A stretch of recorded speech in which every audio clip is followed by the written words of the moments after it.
She has a delight journal. Thought that was really delightful. And then another lady said, "Oh, you are a delight of the world." So I just had to do this, don't you think? So this morning, let's contemplate the week's delights and share them. And if you're on Facebook, I don't know if you can, I think you can even comment on YouTube if you're on there. As a matter of fact, I think so. Is that right, Tanya? I think you can. So write in your delights, either in your Facebook chat or YouTube, and we will, who has a delight of the week? I just knew to look over here at Andrea with her precious. Where's George? Outside? Yeah, Precious. Okay. Go on. Andrea. I found a new place to live. A new place to live. That is affordable for me, a new house. An affordable new place to live that is a house. Yeah. Wow. Is it in Fayetteville? Yes. In Fayetteville? Oh, it just gets better and better. I think that deserves a delight. A new home, a perfect place, affordable, in Fayetteville, no less. Closer to the church than I am now. Oh, well, that's fantastic. Okay. Anybody else? A delight of the week. I'll tell you what was delightful. There were 8 people here yesterday, and if you wouldn't mind standing, those of you who are here, they were delightful because they came to help your grandchildren.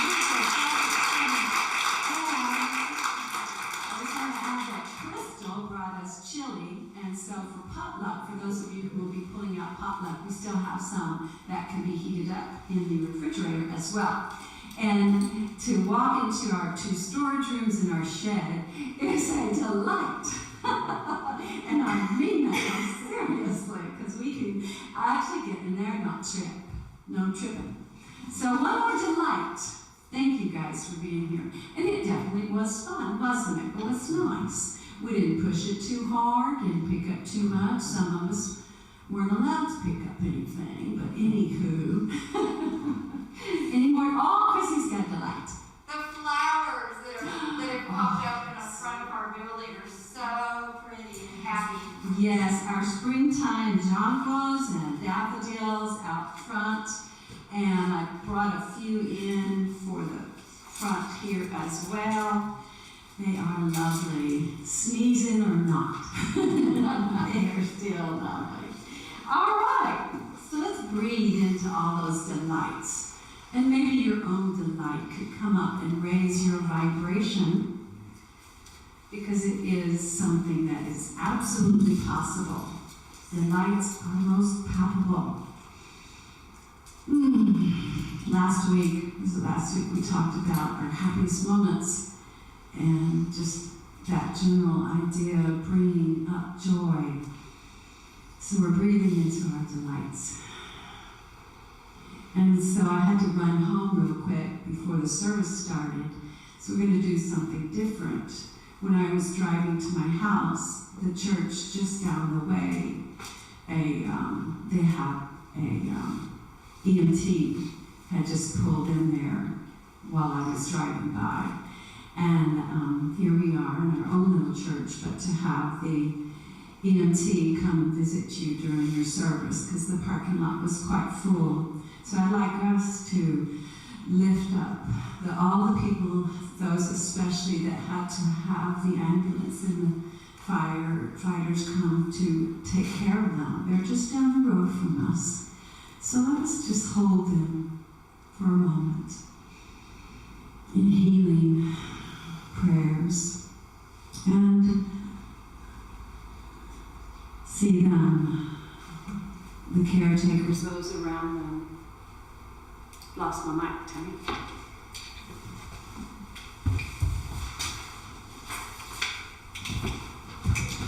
And whoa, so we hold them there and breathe into compassionate care, and a calmness,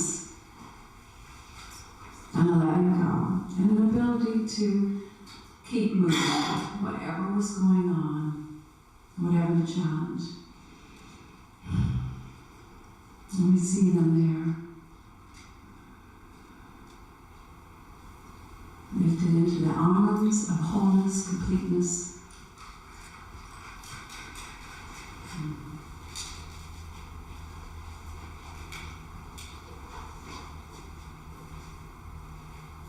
Gratitude for grace, for life, for breath, and so it is. Amen.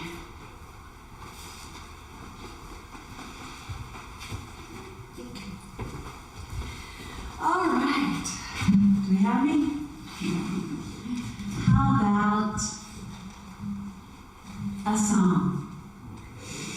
This is a call and response. I sing, then you sing. And most of us know it. And if you are able or would like to stand and join me in song,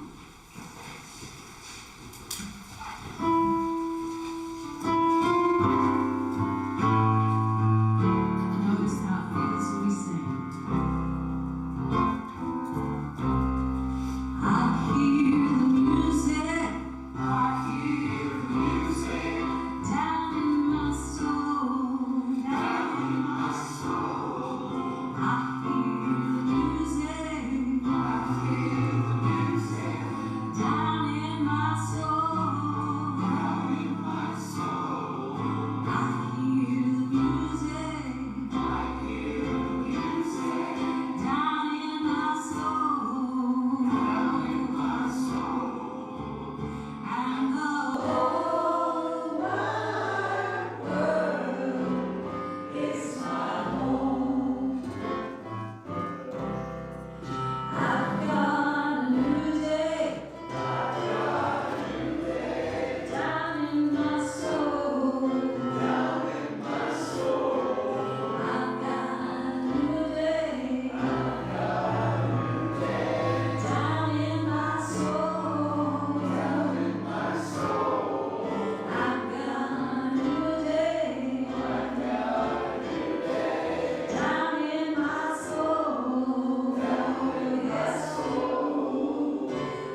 to stretch.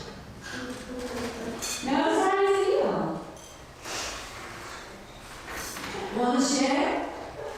How are you feeling? Delightful. Delightful.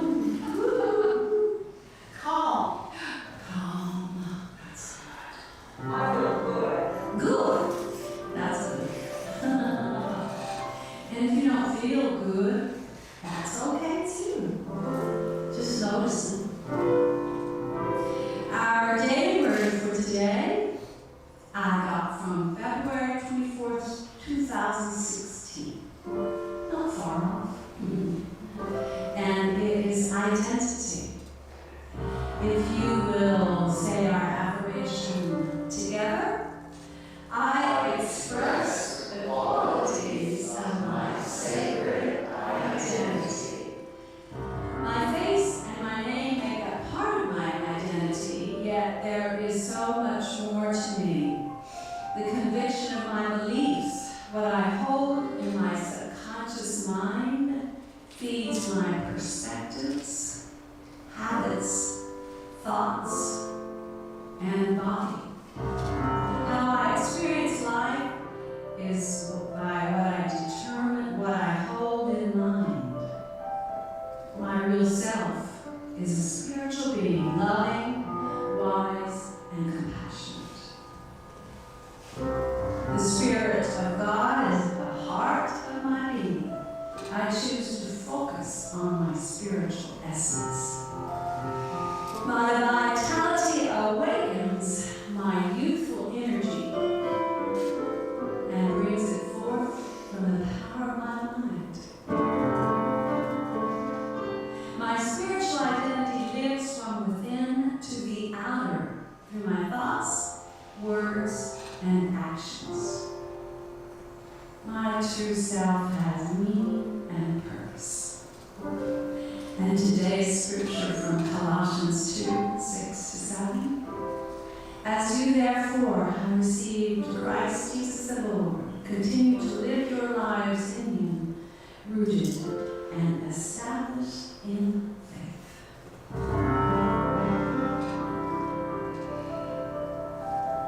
I express the qualities of my sacred identity. I'm going to have another welcome to Unity of Fayetteville. And wherever you are, whatever spiritual path you're on, and wherever you are on that spiritual path, you are welcome here. We're glad you're here, whether in the blue seats or out of the internet. Thank you for joining with this collective today. It is a wonderful collective. Would you agree?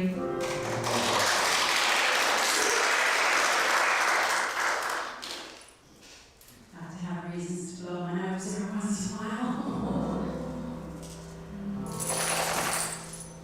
For those of you who are here for the first time, we have unityfaith.org that you may connect to and find out all about what's going on. And I'm telling you, in May, June, possibly July, there's so much happening. Well, April, whoa. Can't think about that very much right now. Let's say you're present. But if you want to find out, unityfaith.org. And if you want to know more, email me, unityfaith@sbcglobal.net. You are welcome to do that. And if you are here in the blue seats for the first time and you want to receive our e-news, there's a sign-up sheet back there in the back.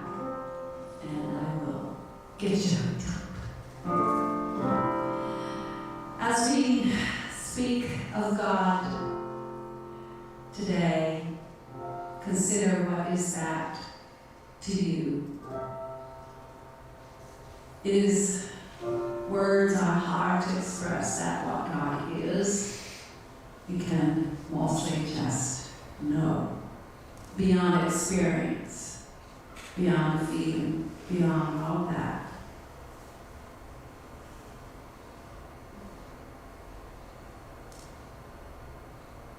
That which began in the beginning and created all, from that place to now and beyond.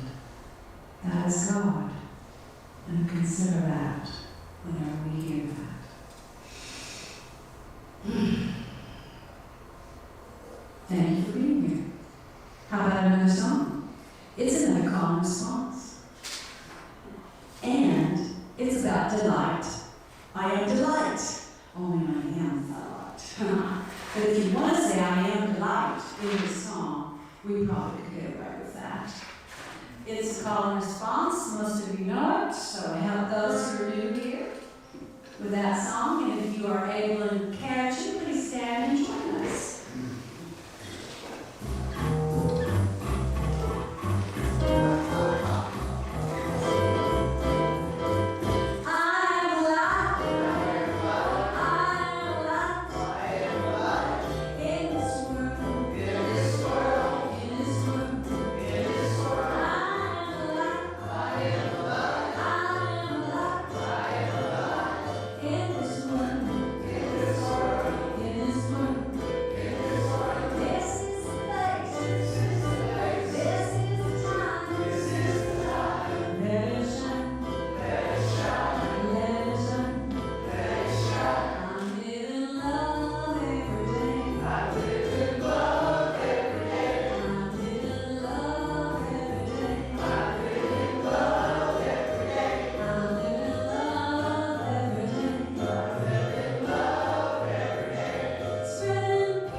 This song a long time ago, and on a book that a former minister and a couple other authors, James Simmons and can't think of the other two. Who Have I Come Here? It's a lovely book. Some of you may remember it.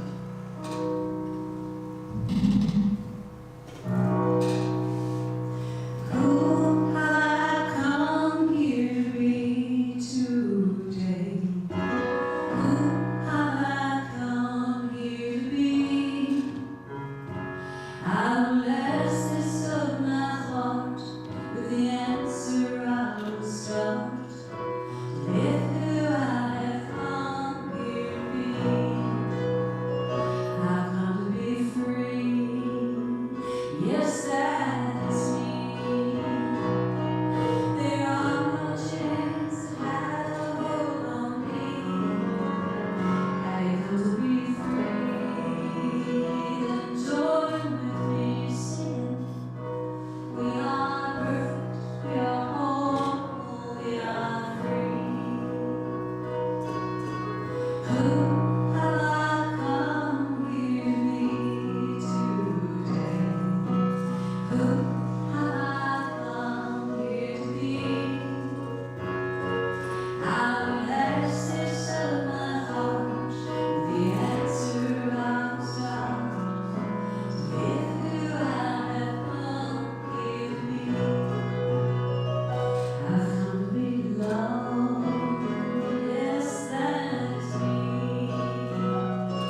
Lydia Smith up here to bring our message. Thank you, Lydia, for being here.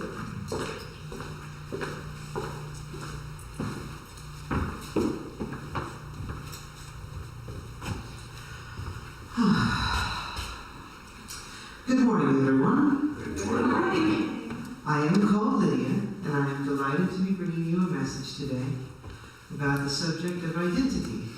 It's going to be a bit of a complex topic, and we're going to be diving into some nuanced ideas about identity. But I would invite you to join me as we go down that rabbit hole, and trust me, we are going somewhere with this. We're going to start by talking about a very, very old thought experiment in philosophy. I do have some background there, so I teach from a somewhat different perspective. The thought experiment was first written down in the 1st century by the Roman thinker Plutarch, and it concerns a ship on display in a museum that belonged to the great hero Theseus. The ship remains on display for many years, and over time it begins to rot and decay. The ship's curator obviously wants to keep it on display, so they have it restored. But in the process of restoring the ship, some of the original pieces are removed and replaced. Now let's say a few more years or decades pass, and the ship has to be restored again. Let's say this keeps happening for 50 years, 60 years, maybe even a few centuries as the museum is passed down from one curator to the next. And eventually it comes to the point where none of the original ship's parts are still there. So the thought experiment asked us, is this still the true ship of Theseus? Why or why not? The kind of answer you come up with will say a lot about what you think identity means. You might say, for example, that because all of the parts have changed, it can't truly be the same ship. But there's a problem with that. You see, you have to tell when the change occurred. When did it stop being the true ship and became a replica? Was it when the first part was replaced, or the 5th? Was it when the last part was replaced? Is it the true ship as long as there is at least one part of the original there? And if not, when did that change happen? There's no real reasonable way to talk about when it stopped being the ship of Theseus. You could instead say that it is still the true ship, because it still serves the same purpose. It's been on display continuously for this entire time. It still serves as the ship of Theseus to the curator and the visitors to the museum. And that kind of works. You could say that because if you brought Theseus back, he would probably still recognize his ship. But let's consider, instead of replacing the ship piece by piece by piece, let's say there's a hurricane or some other tragic disaster, and the ship is destroyed utterly. But in time, the museum rebuilds. They still have the original blueprints, and they're able to recreate an exact replica to put on display as the ship of Theseus. Now, this ship surely can't be the same as the original ship of Theseus, right? Well, why not? Because the parts are different? We already talked about the problem with that. If changing all the parts didn't change what the ship was, then why can't this one be the true ship? And it gets nuanced and complicated from there. Different philosophers might have different answers for what that means, but that's not really the point.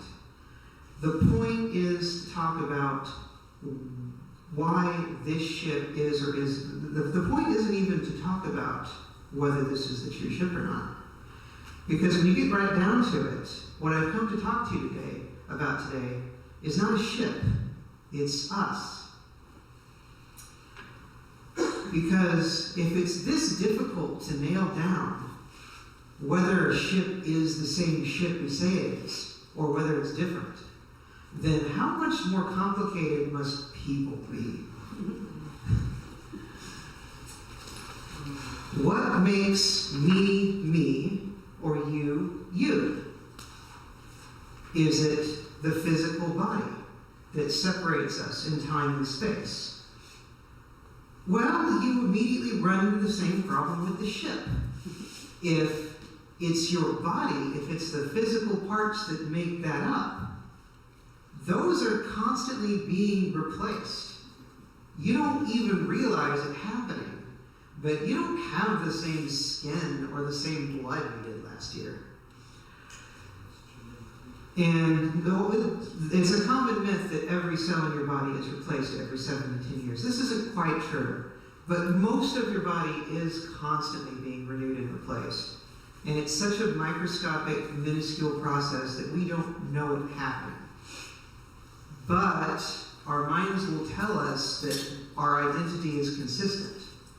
That even if our body was different last year or 5 years ago or when we were a little kid, we were still the same person all the way back then to now. So it can't be the physical body that defines our identity. Maybe it's a body of memories. That body of memories that you've been building since you were that small child, that has grown and developed over the years and cultivated a deeper sense of who you are. Maybe that is your true identity. But there are problems with that idea too. Memories are fallible. You don't remember every single thing that happened to you or exactly how it happened. And as you age or are subjected to injury or illness, those memories might fade even more. Do you stop being you if you lose your memory? That's an interesting question that doesn't have a clear answer. But maybe there's more to it than that. And we can't just be fictional entities talking to other fictional entities. There must be something solid, right? There must be something more real than our memories.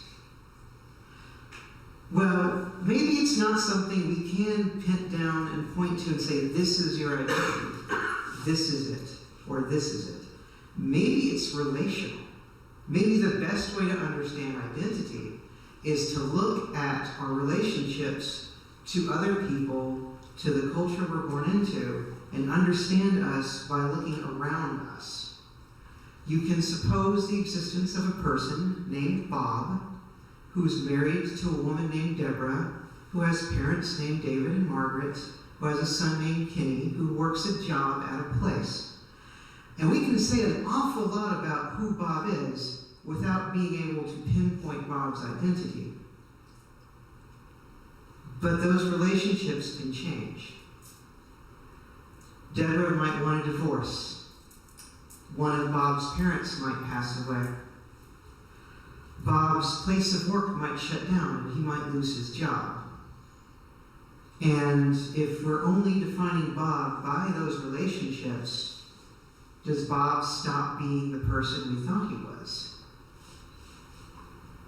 He may suffer quite a bit as he struggles to accept these changes in his relationships in his life because he has defined himself according to those relationships for so long. And when those things start to crumble, if he clings to those ideas, those rigid ideas he has of who he is, he will have a harder and harder time pulling himself out of that despair. But suppose he does recover. Suppose Bob finds a new relationship. Suppose Bob goes to a grief counselor and understands and accepts the passing of their parent. It never stops hurting completely, but Bob is able to recover enough to move on. Bob finds a new and better job at a different place of business, and Bob recovers. And we can look at Bob and see that he has a new identity defined by these new and different relationships. But does that mean he's not the same person he was before? Clearly, discussing this in terms of relationships isn't good enough either, because Bob had to change who he was on the inside in order to adapt and find these new connections. So there has to be more to Bob than what we can see by his connections. So instead we can look at our value systems. That would be the next thing to consider. Our value systems are formed from our memories and relationships. So we're combining some of the things we've already talked about, but in a new way. We aren't just looking at the experience themselves, but the character that was cultivated around those experiences. If you find yourself in dire straits, if you find yourself losing touch with those relationships, the value systems you hold dear might be what saves you. If you have a strong belief in hard work or perseverance, you can weather the storm. If you believe in thrift, you can make do with less while you wait for things to change.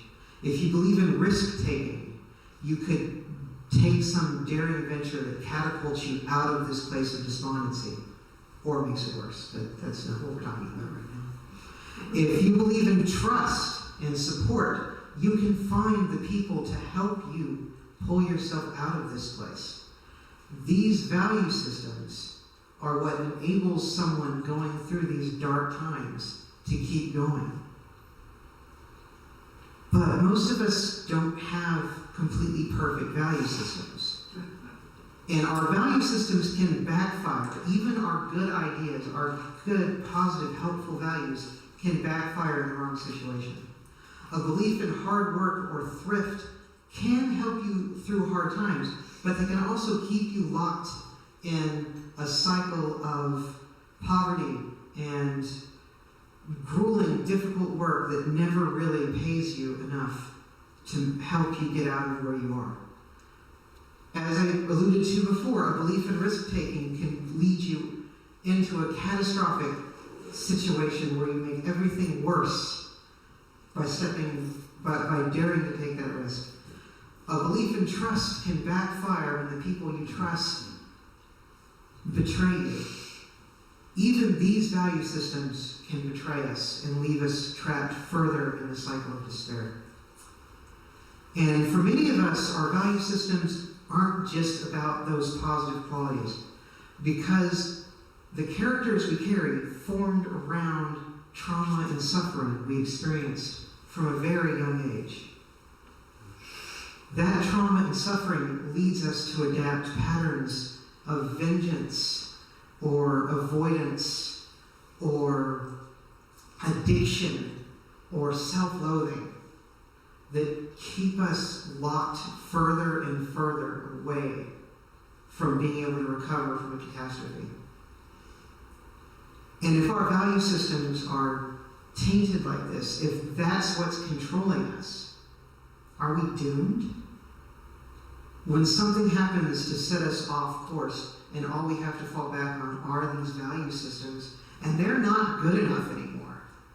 Maybe that's what got you into this place in the first place, and your value system just can't get you out of it. What chance do you have if that's all you are? If it is possible to grow and change through this catastrophe, there has to be something else. Something deeper than your body, than your memories, your relationships, and your values. And what do we call that? What is left when you take away everything that seems to be your identity away?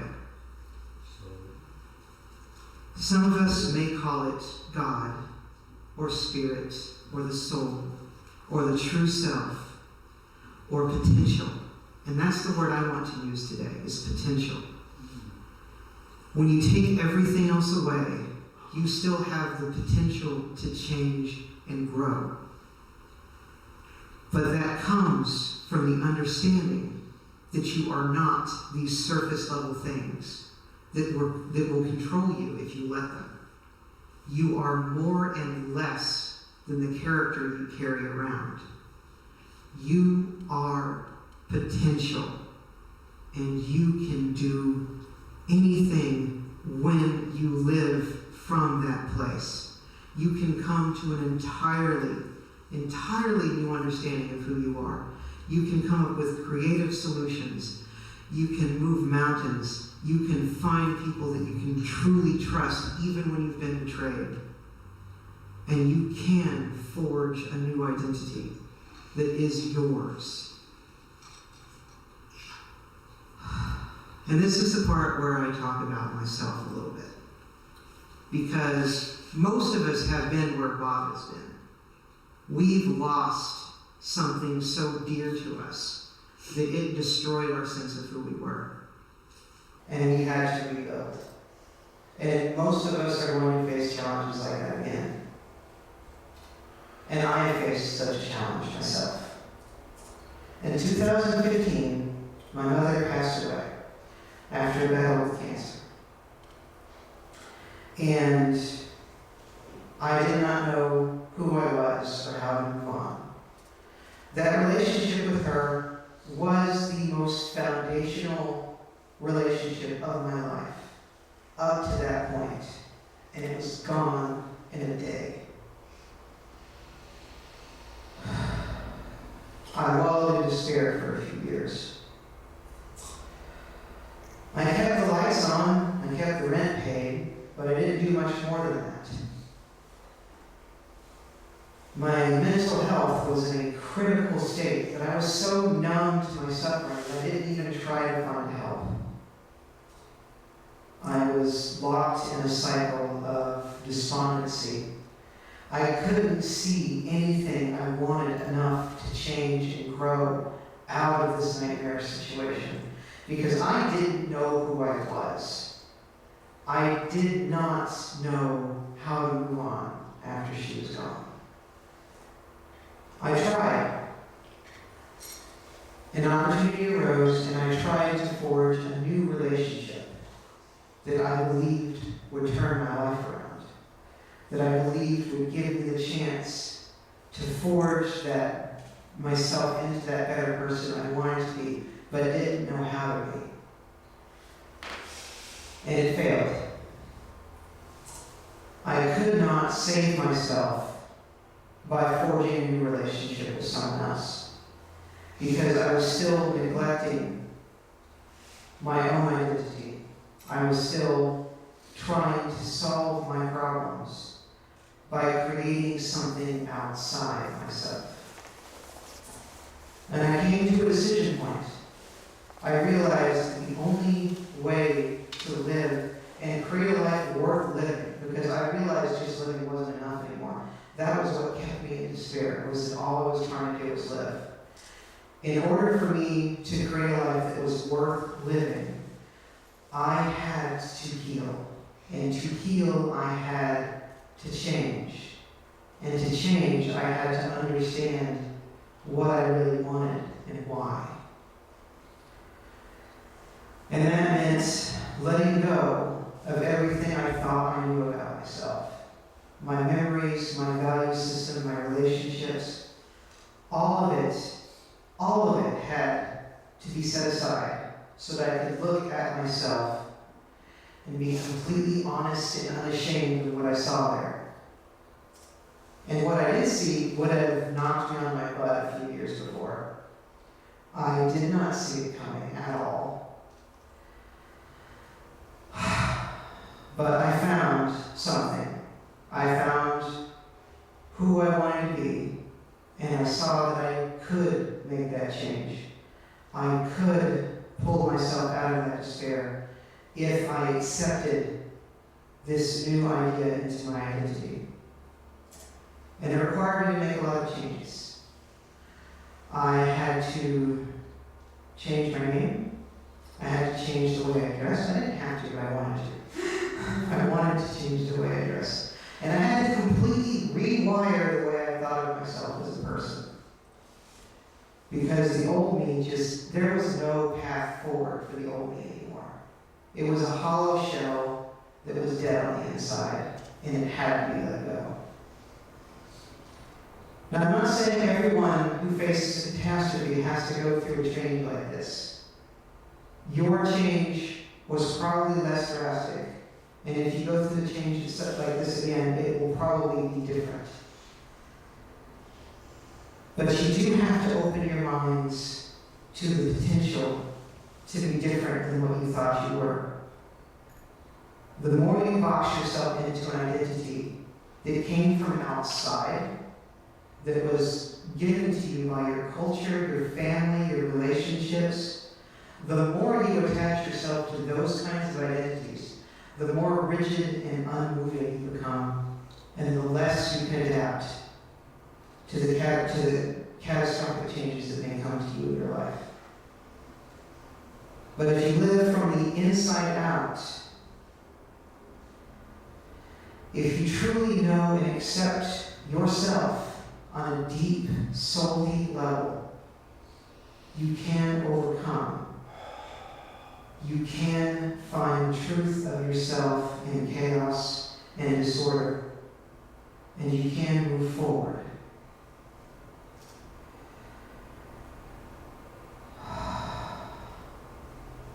And now, I would like to invite everyone here to move into a place of meditation, to get in touch with that soul-deep part of yourself, that awareness, that potential, that soul that knows who you are, that knows and understands more about who you are than the people who taught you, the people who told you who you had to be, the people who may have hurt you in the past. That part of you still knows who you are and who you have the potential to be. Get quiet. Breathe deeply. Close your eyes or allow your gaze to soften. And let everything you think you know about yourself go for a little while.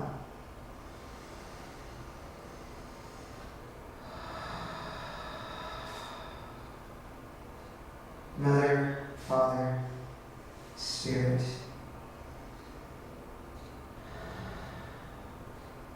we step into this world to play roles. And for a time we may become lost in those roles. But beneath the mask, the actor is yet themselves. We release all those things that we allow to define ourselves and see ourselves with no mask. We set aside any judgment, any fear, any shame.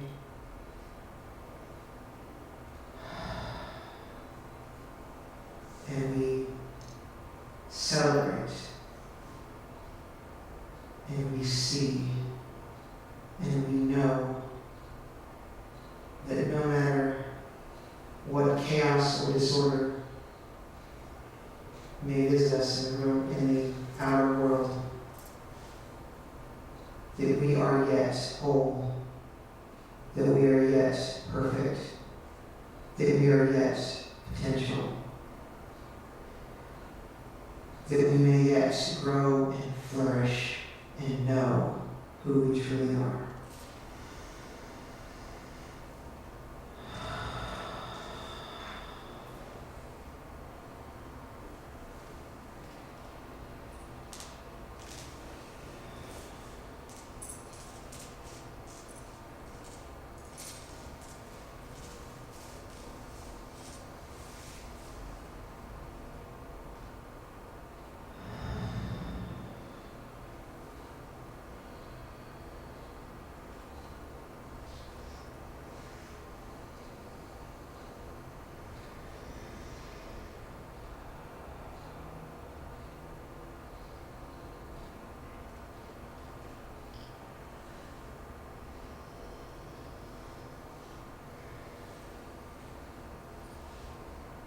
And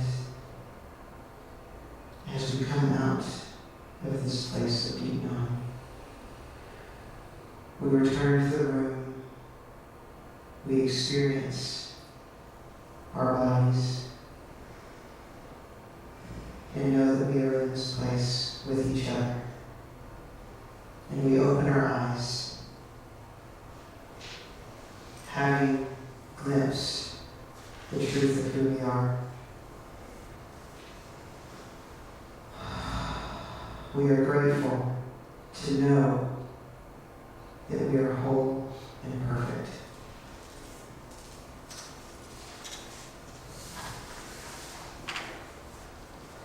I want to thank each and every person who has called me Lydia over the past 2 years since I began this process.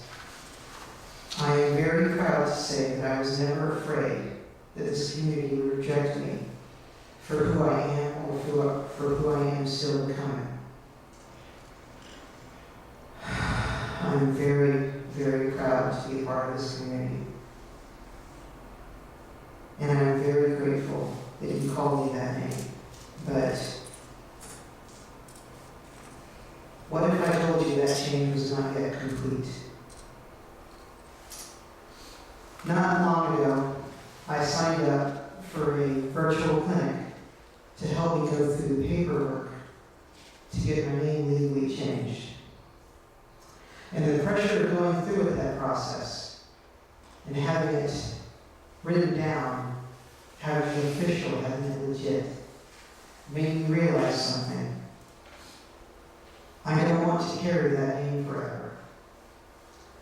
Lydia is a name that I took to heal from a very old wound. And I do like the name. I do love the name.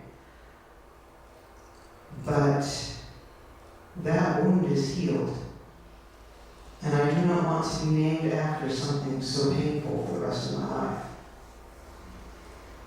The name Lydia is like a cast for me. And you don't keep wearing a cast after your arm is healed.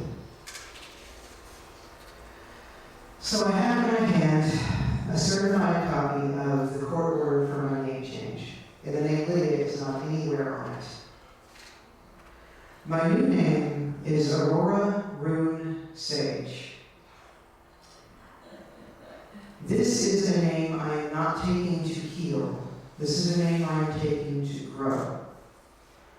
This is a name I am taking to flourish. Because I want to be more of who I am. I want to share more. I want to love more. I want to do more.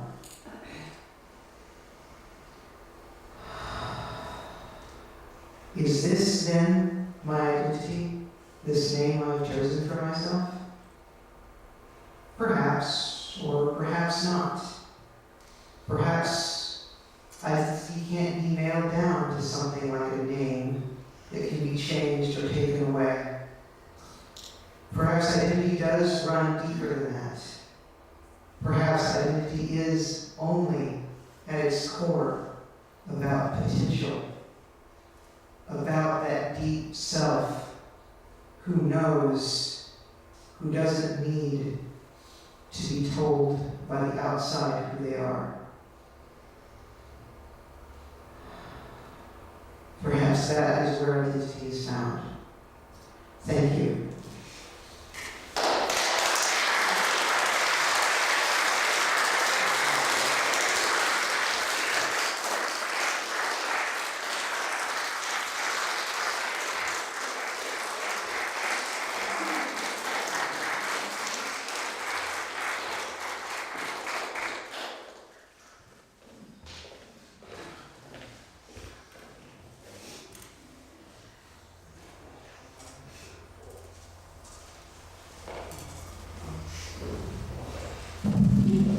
Wow.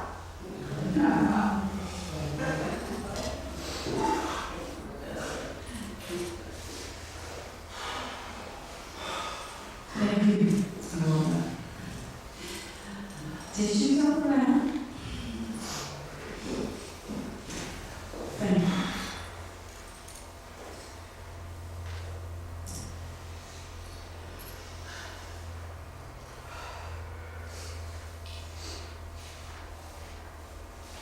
There's always something profound we're to share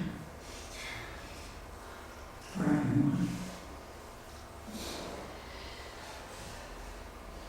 Notice how you feel.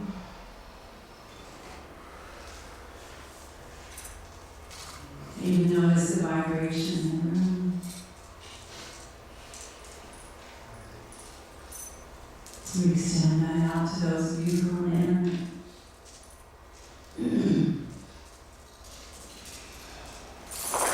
This is the perfect, vulnerable, and open time for all of us, our hearts wide open.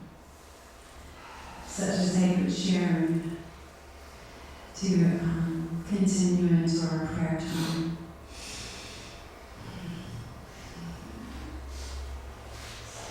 Can you manage switch? I had to get up here, Richard. I think you can.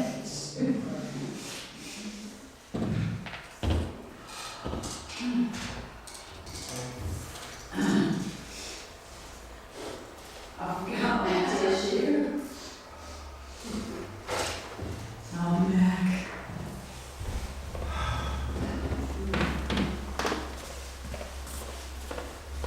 Thank you, Aurora, Ruth, Sage.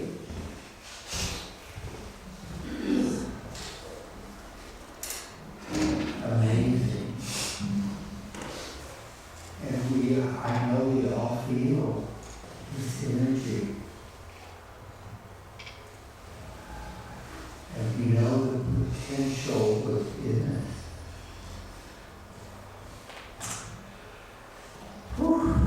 So I'm returning to script.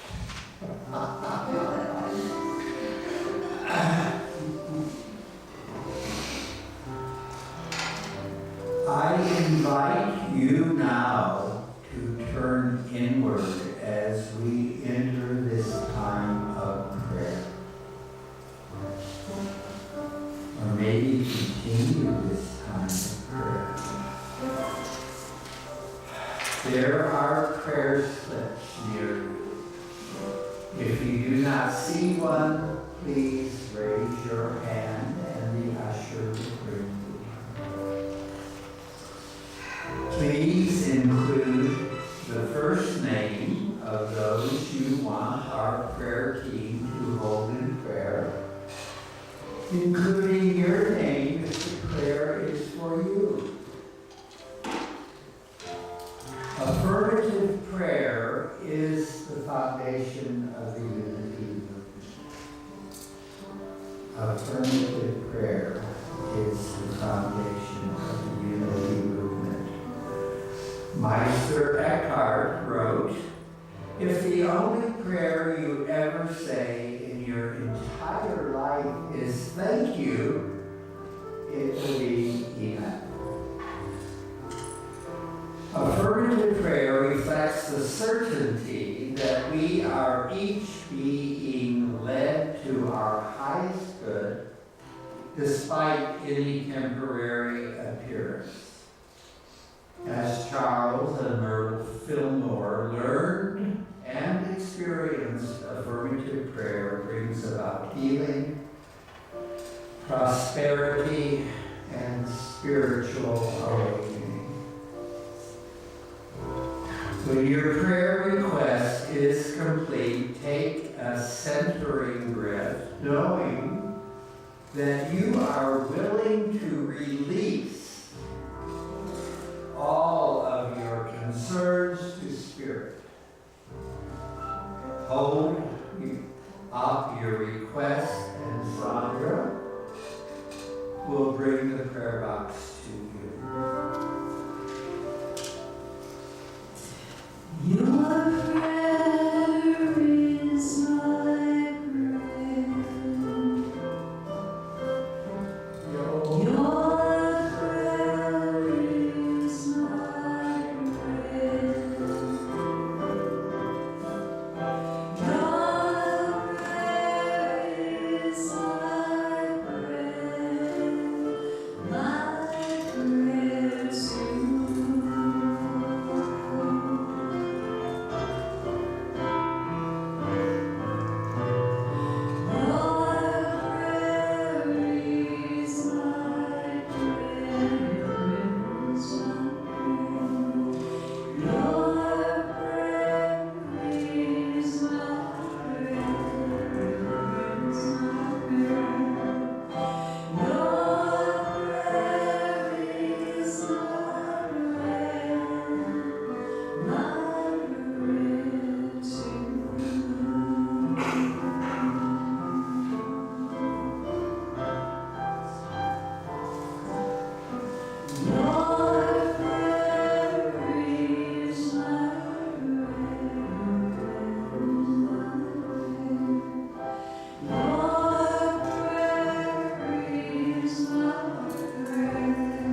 Well, the script continues with my name is, and it has a blank, okay?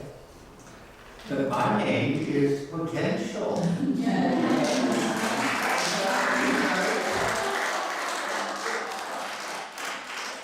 This body is called Richard.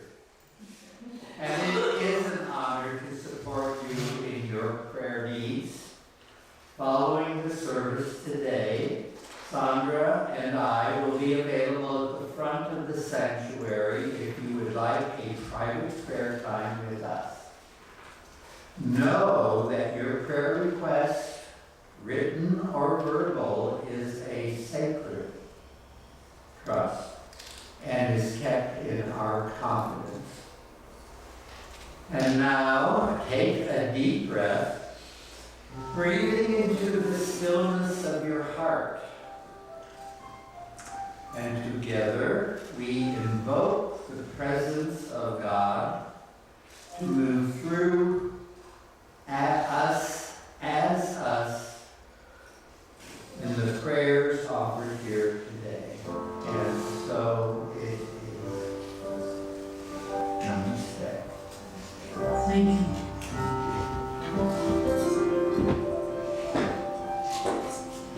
And so it is.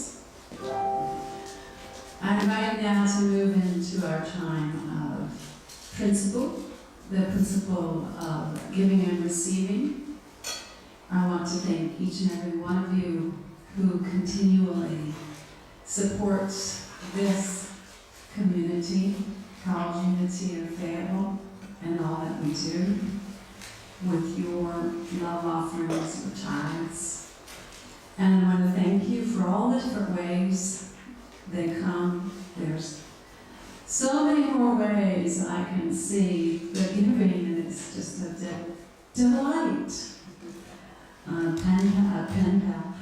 PayPal, and Venmo, and in the mail, and right here on Sunday morning, whatever is yours to give. This is just an amazing community, and we are supported by all of the gifts of this community. And thank you. It is truly a blessing to be able to be part of this, and that giving and receiving. And here in the Blue Seats, we like to have a sacred walk of abundance. So remember when you're walking up here, it's a walk of abundance of all that is. And there's so much, and so much more for those who haven't even come here yet. Imagine the people that we don't even know yet. They're on their way sometime to join in our walk of potential, of abundance, of love, and knowing who you are. So the two baskets up here are for those who want to walk up here, and if you have something to give, drop it in there. If you don't, you can just bless it with all that you are as you walk by. And way up the people out there who aren't with us on that camera, but don't bring the camera down when you come up. When the music begins, The giving begins. excellent song, that's the best I ever heard it.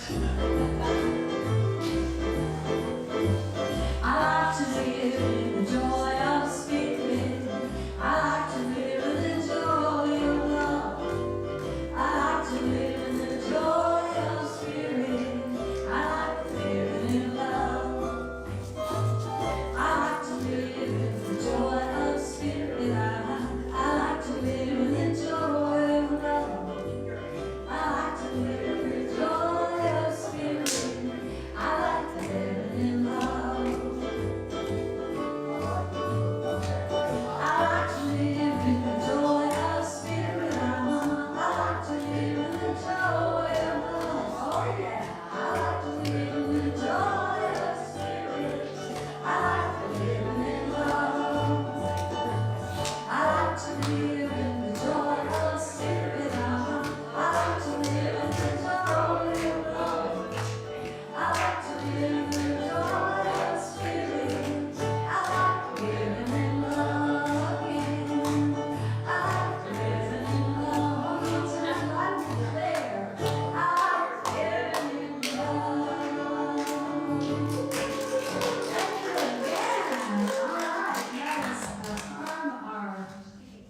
us with wisdom, love, and joy. And so it is. Thank you. All right, Tim, we're going to sing here. Let's see if it works. Whoa, what's happening? I just delight in it every time I look at it, so I'm not ready to look for a new one.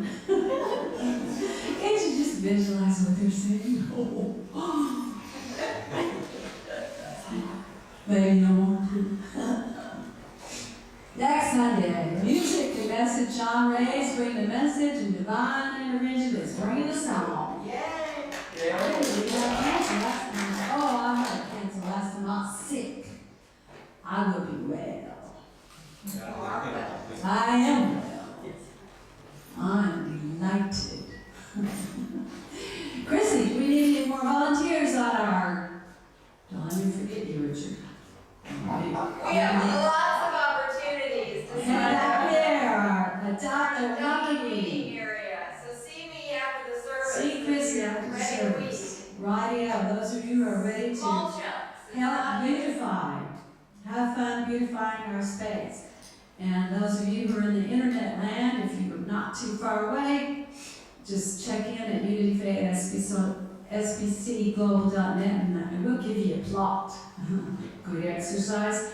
And it's a good form of pulling out the shadowy aspects of our own inner self that need some tending to. And let's see, this week, Catherine Medling's class starts on Zoom for Metaphysics 4.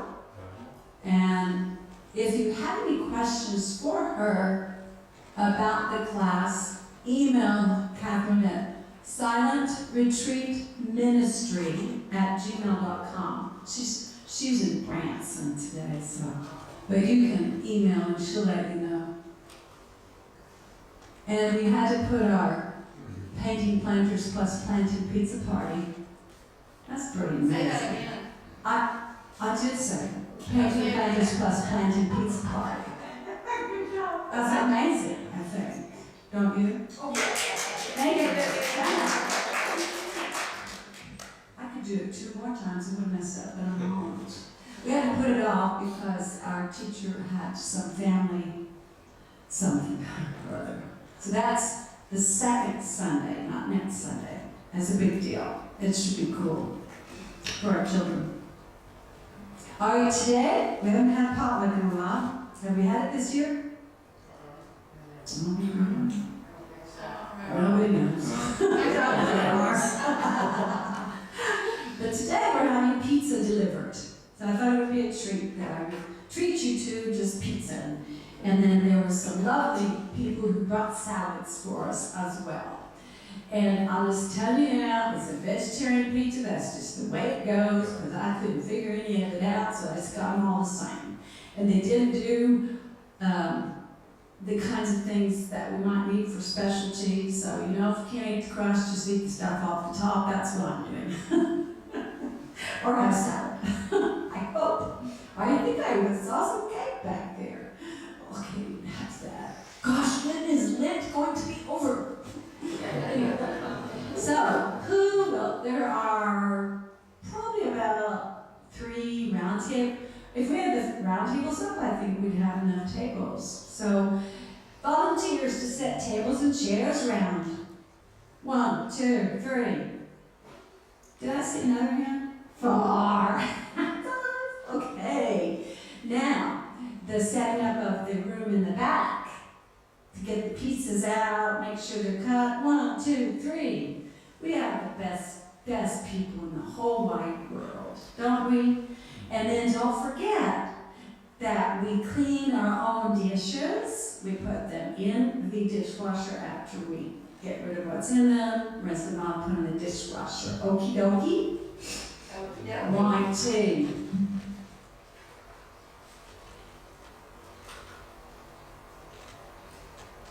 Okay, I think I got this right this time. Easter is April 17th. You think it's far away, but it's not. Lots to do before then. It's like Christmas Eve. It's a big deal in the Christian world. So, back there, with that big orange sign, is a place for you to sign up and come and have some fun dyeing Easter eggs, stuffing Easter basket with fun things, and cutting our flowers for our flower crops. Also, if you would like to bring some fun things to put in the baskets, doesn't have to all be candy. Some candy, chocolate, but we, in order not to use plastic eggs, we must entice the children with something fun. So they will go out and find the real Easter eggs that are not filled with chocolate candy, obviously. So that is Saturday, April 16th at 10 a.m. It'll be a lot of fun. And bring your lunch, unless somebody wants to bring us lunch. And we'll dye eggs and see what kind of creations we come up with. And it'll be a lot of fun. We did this 3 years ago? Yeah. Something like that. 2019, spring of 2019 maybe. It's a lot of fun. And Catherine also has a silent retreat ministry, and she is beginning her 4th Saturday retreats in April, 9 to 5. And you can, again, email silentretreatministry@gmail.com if you would like to be a part of this. She will do it, I believe it's through October each month, yeah. Every month, the 4th Saturday through October. Board of Trustees, we must pay attention to this. Just because we have things that happen on Saturdays. So just know that's starting up again when we're planning. Don't leave it up to me to remember everything. Anyway. If you have non-perishable food items, we noted yesterday that Rosa stocked it all the way full and one night, and in the morning it was all the way gone. So we want to be sure we are bringing our non-perishable items, and they made me clear out another shelf just to put the food in, so we have more room. I have less room, but the food has more room, so you can bring more non-perishable food items on Sunday mornings. Thank you, Rose, for making sure all this happens. Richard, come up here so we can hear you, please. Richard is one of our prayer chaplains.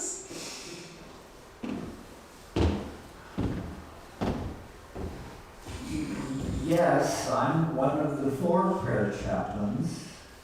Aurora and Sandra and Teresa are the other 3.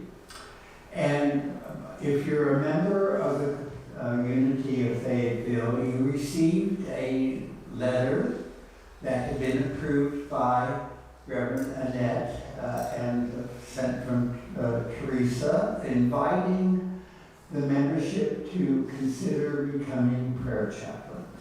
And I suspect that many of you had, when you received that letter, that you thought, I would like to be a prayer chaplain. That's sort of something that appeals to me, but I don't think I can speak properly, elegantly, answer the prayers that are requested. And I just want to share with you one of the benefits that you will experience automatically as a prayer chaplain. You will learn to speak from your heart, and the Holy Spirit speaks through you, through your heart, and you don't have to worry about what you're going to say in a prayer. It just comes and flows. And I think it's one of the most gratifying experiences that I have had, because I always worried about how I would speak, what words I would choose, how I would organize my thoughts. And I've learned through being a prayer chaplain that the universe is always flowing, flows naturally through me as I interact with people.